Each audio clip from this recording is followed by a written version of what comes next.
In stop traffic, held up by a passing train, or just waiting at a traffic light, the Mercedes-Benz Brake Hold function is a convenient way to keep you safely stopped without having to keep your foot on the pedal the whole time. The system is cleverly integrated into the movement of your brake pedal. To activate the feature, simply press the brake pedal down hard, and the vehicle's brakes will hold its current position.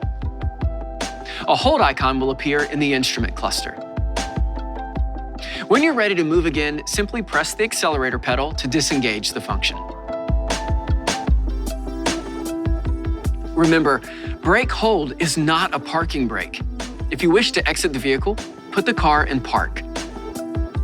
With the brake hold function, the stop in your stop and go just got a little bit easier.